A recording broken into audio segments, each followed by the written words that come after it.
Welcome to a new life in France. If you've been watching closely, we have been focusing on those buyers from the UK looking to move to France, and we put together 3 sections of a real good focus program. Section 1, we looked at the things you need to think about before you even move. So things like getting your visa, transportation, and obviously finding the property. Section 2, we actually looked at the type of properties you can look at to buy, but the associated costs and other things you need to think about when you're trying to find that property.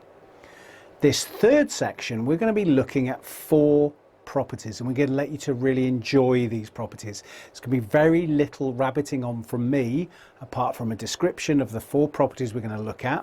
And what we've also done is we've looked at the equivalent cost in pounds, and we picked a city in the UK, an average city in the UK, and said if you spent the same money, 4 properties, 4 different values, what would you get for your money in the city of Birmingham? Let's give you a little bit of context. The main people, English speaking, moving to France are those from the US and those from the UK. There are other European countries moving into France as well, Belgium being the biggest, but we're really looking at 2 different countries, the UK and the US. So this particular program is all focused on the UK. Just want to give you some figures. The average spend in 2024 of a UK person moving to France was €303,000. Okay, so €303,000 is what it was. So you're looking around that £240,000, £250,000 mark moving to France. It is less than those in the US spend, but there are a lot more Brits moving to France than there are those from the US. Also then, there are 3 key departments that the Brits will move to. The Nouvelle-Aquitaine is one, and in terms of that, 35 to 39% of UK people moving in 2024 went to Nouvelle-Aquitaine, and that basically is moving from the Loire Valley right down to the Spanish border on that western coast, taking La Rochelle and Bordeaux and down there, but mostly inland from that is where most came. The second area is the Occitan, which is next door, and that's really Toulouse. Toulouse is the centre part of that, more expensive area, and then that actually goes down to the Mediterranean coast. And then the third area is the Auvergne and the Rhône Alps. The Auvergne is inland from there, the top end of the Massif Central, which is in there. Those are the 3 key areas where the Brits will move to. But the biggest area is the Nouvelle-Aquitaine, but it is the biggest department in France anyway. If you really look at some of the hot spots coming through that area, the Dordogne in that area is probably the most popular area that people know. People still traditionally move there. A little bit more expensive, but they'll move there. If you go slightly north of there, you can go up into the Limousin area. Again, that's slightly less expensive. The Vienne, again, the Charente-Maritime is a bit more expensive and closer to the coast. But that kind of area is probably where you get the bulk. The bulk of the Brits are in that area, because again, that's a big area, taking in those particular regions or departments. When you've got the Limousin, you've got the coming down into the Dordogne as well, and probably the Lot. The Lot is right on that border of those 2 different departments. So you've got all of that going on in terms of that and what is there. It is different to those from the US, and that's again just worth putting in there.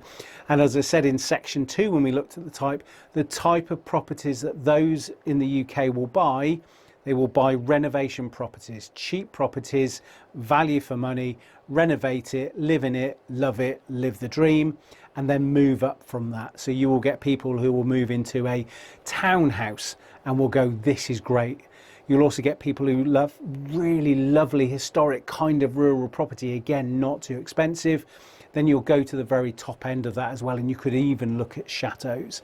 So I'm going to be talking about 4 properties.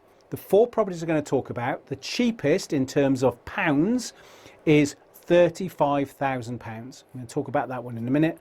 The most expensive It's a chateau. Got a little chateau there for you. And in terms of what that is in pounds, £1.1 million. So £35,000, £1.1 million. And then 2 in between. And then I'm also then going to compare the 4 I'm going to bring you with what those 4 UK prices would get you in the city of Birmingham in England. Just going to give that a little flavour. So I've been onto Rightmove and had a look what's there and give you the equivalent. I'm not doing the exact measure. You know, the UK is very different, France is very different, jobs, families, everything else that's in there. But I think it's a really good reference point just to see what you get for your money buying something in France versus what you would be getting in the UK. Also, except as well in France, the majority of people moving in France, if you look at that kind of average age of those moving from the UK to France, it's slightly changing all the time, but it is in the upper 50s and lower 60s. It's in that kind of sweet spot there is the average age, and you've got everything in between. It is getting lower. There are younger couples and younger people moving in to France for the benefits that it has, and you are seeing more people raising families in France as well. So it's slightly creeping down, but I don't think it's going to creep down hugely.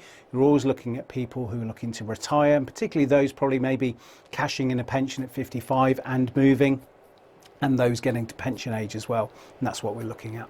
What I'm going to do is I'm going to talk about the 4 properties, and you'll see a few images just come on screen of those properties, and that's fine.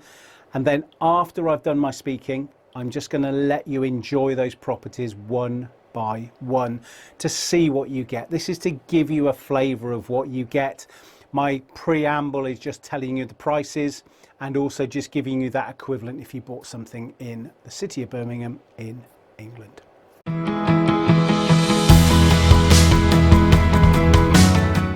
Property 1 is a renovation property. It is £35,000 on current exchange rate. It has been partly renovated and actually been renovated really well, but it gives you now the ability to put your stamp on it. Give you the ability to have a really nice open plan dining sitting room. Got a nice little terrace outside with views across a little valley. Hasn't really got much in terms of a big garden in any way, shape or form, but it has got a little wooded area just across the little chemin, the little lane from it as well. It is in a secluded spot, but it's in a hamlet, but it is down a dead end road, which is really helpful. And then you can have a nice kitchen, got a bathroom and a toilet going in, and then upstairs you probably could have 2, you might even squeeze 3 bedrooms in, but you could have 2 bedrooms. £35,000. You need to do some work to it. Structurally though, looks really sound. Roof looks really sound. A lot of the money you'd have to spend has already been spent. £35,000. You can enjoy the pictures of that in a moment when you see the full one, but there's a couple beyond screen now as I'm talking about that. So I went on to Rightmove to see what you could find in the city of Birmingham. What could I find? I found something for £29,000. It was the only thing I could find outside of any auction properties.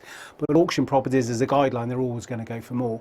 So I found something for £29,000. I found in the centre of Birmingham a car parking space on an 89-year lease with a £50 charge per annum. £29,000 for a car parking space in Birmingham. I couldn't find anything livable for £29,000 in Birmingham.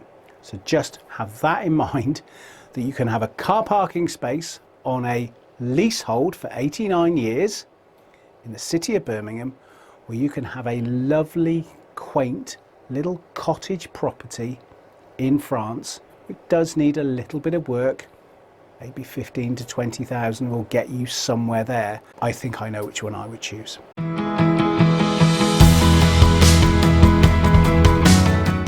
The next property is £122,000. £122,000. It's a lovely townhouse. And in terms of it being a townhouse, it would make a great B&B, but it'd be a lovely family house as well. It's in a really nice town. It's a lovely touristy area. The value for money on this is great. A really lovely property across 3 floors.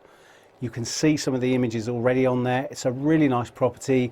It's got a bit of character about it as well, but it's in this lovely town. Would give you that really lovely town living. And it's £122,000. You could move in tomorrow and just crack on and enjoy it. £122,000 on Rightmove, looking in the city of Birmingham, would buy you a maisonette. Would buy you a 1-bed maisonette in Birmingham. Think about that.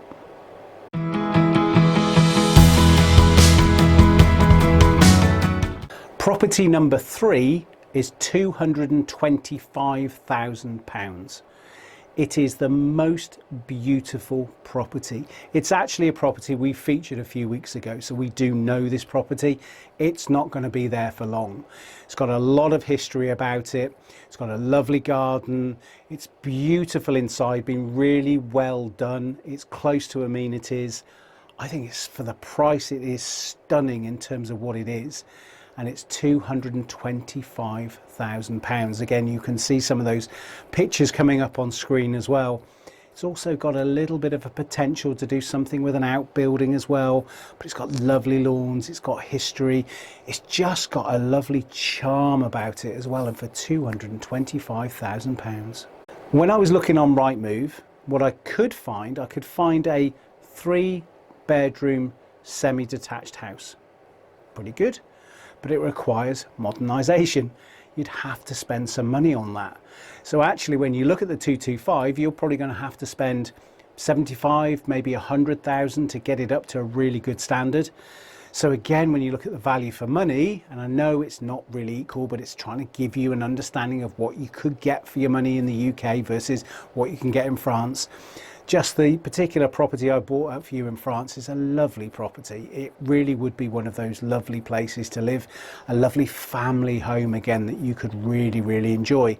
But also as well, think about if you were selling a property and you wanted to keep something smaller in the UK, you can get an idea of what you could spend and buy. And again, I'm just talking about Birmingham, you could go anywhere in the UK. You could buy something smaller and then still have a really lovely property if you wanted a second home here in France.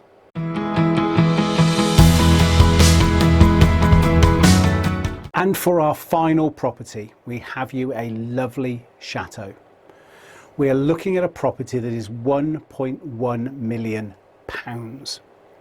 So £1.1 million for a stunning chateau, pool, tennis courts, spa, sauna, 6.5 acres. It is beautiful. It's currently used as a chambre d'hôte, a bed and breakfast, but chambre d'hôte sounds much better, and actually it's a lot more elegant. It is a beautiful, beautiful property from that. So it's existingly got a business. So you could take it over as a business if you wanted, but as a chateau that's up and running, ready to go, all done, it's fantastic value.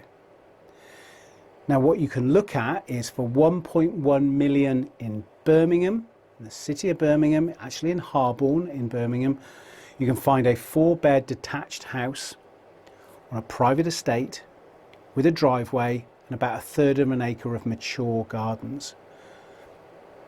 That might be for some, but it's got neighbours, it's got other areas. It's probably got some kind of communal charge as well, based on it being a private estate. So you've got that for £1.1 million, or for £1.1 million here in France, you would have your own chateau with really good links, 20 minutes from a great airport, and it's got everything you would need to either have it as a permanent family home, have it as a second home, have it as a business. And yes, it's 1.1 million, but you get a lot of value for your money for that here in France. So I bought you 4 properties, £35,000 through to £1.1 million. You're going to get to enjoy all those properties in a minute. My talking for this is over. Please enjoy those properties. If you've enjoyed this, please subscribe. Remember, this is number 3 of 3 sections talking about moving from the UK to France, the things you need to think about, what you need to think about when you're buying your house in terms of the type of house, the location, and I've now given you 4 great properties to enjoy, to look at, and I've given you some comparisons in the UK. Please enjoy.